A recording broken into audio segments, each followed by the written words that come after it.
Bismillahirrahmanirrahim. Assalamualaikum warahmatullahi wabarakatuh. Alhamdulillahirrabbilalamin. Wassalatu wassalamu ala ashrafil anbiya'i wal mursalin Sayyidina wa maulana Muhammadin wa ala alihi wa sahbihi ajmain, amma ba'du.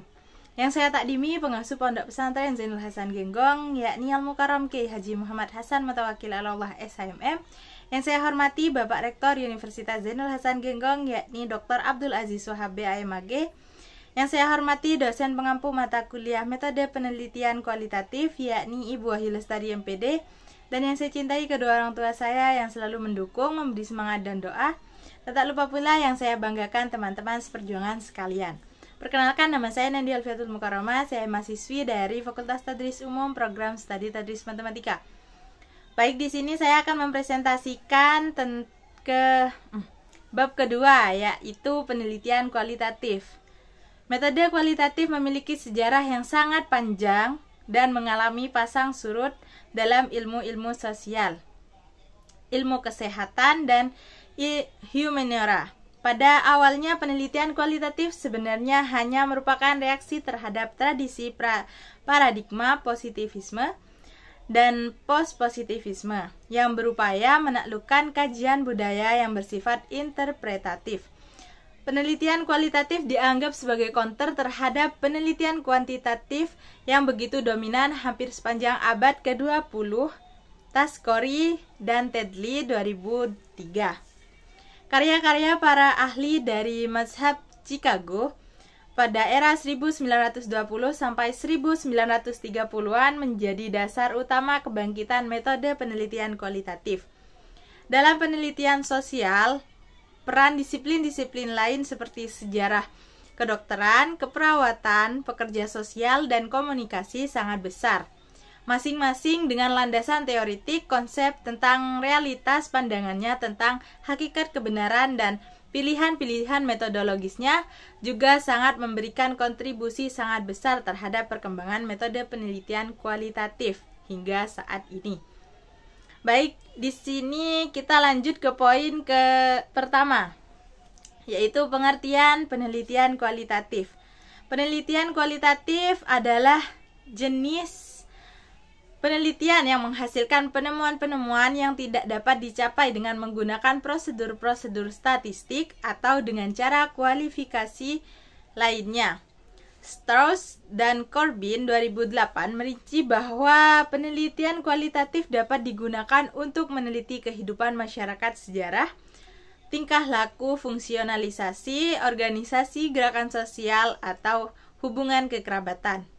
Selanjutnya, Creswell 1998 mendefinisikan pendekatan kualitatif sebagai suatu proses penelitian dan pemahaman yang berdasarkan pada metodologi yang menyelidiki suatu fenomena sosial dan masalah pada manusia.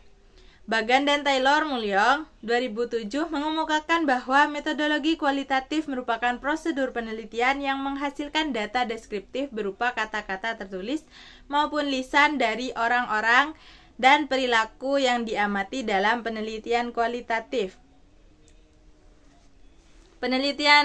Peneliti adalah instrumen kunci.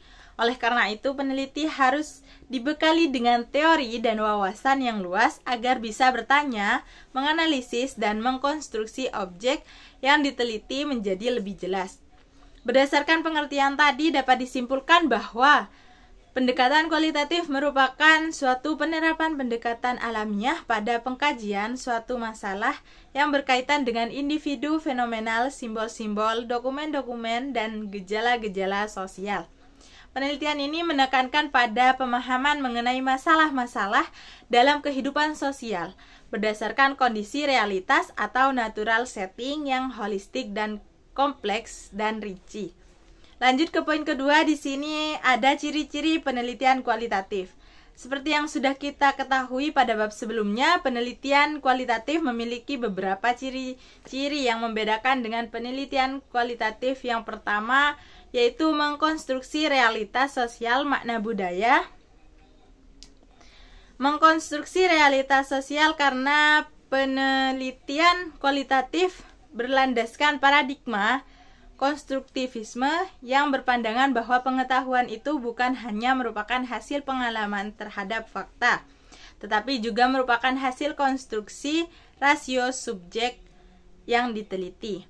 Yang kedua, berfokus pada proses interpretasi dan peristiwa-peristiwa.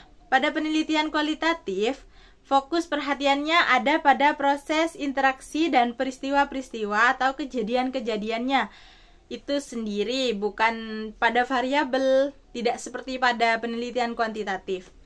Yang ketiga, ada keaslian merupakan kunci dalam penelitian kualitatif. Keaslian merupakan kunci sehingga penelitian kualitatif juga dikatakan sebagai penelitian alamiah atau naturalist inquiry. Dalam penelitian kualitatif, tidak ada usaha untuk memanipulasi situasi maupun menyetingnya. Selanjutnya yang keempat di sini, nilai hadir dan nyata atau tidak bebas. Nilai dalam penelitian kualitatif, nilai sangatlah diperhatikan atau diperhitungkan dalam penelitian kualitatif. Harus menggunakan bahasa yang personal atau dapat menggunakan kata kita, kami, saya, dan kita semua. Yang kelima adalah terikat pada situasi atau terikat pada konteks. Sudah dijelaskan bahwa suatu fenomena terikat pada situasi yang mengelilinginya atau dengan kata lain selalu terikat pada konteks. Penelitian kualitatif tidak menjaga jarak dan tidak bebas dari yang diteliti karena ingin mengetahui persepsinya atau dengan kata lain ingin mengetahui persepsi subjektif dari yang diteliti. Persepsi subjektif dari yang diteliti selalu terikat pada situasi atau terikat pada konteks. Yang keenam, terdiri atas beberapa kasus atau subjek dalam penelitian kualitatif tidak bertujuan menggeneralisasikan hasil penelitiannya, maka penelitian kualitatif tidak perlu meneliti banyak kasus atau subjek. Dalam studi kasus subjek yang diteliti boleh satu, tapi boleh juga banyak, bahkan mungkin penduduk di suatu negara. Karena dalam studi kasus yang sangat penting adalah sifatnya, harus sangat spesifik. Yang ketujuh, bersifat analisis tematik, karena dalam penelitian kualitatif tidak bertujuan menggeneralisasikan hasil penelitiannya, maka yang diteliti adalah hal-hal yang bersifat khusus atau spesifik, dan analisisnya harus bersifat tematik. Misalnya kekerasan terhadap perempuan atau masalah gender.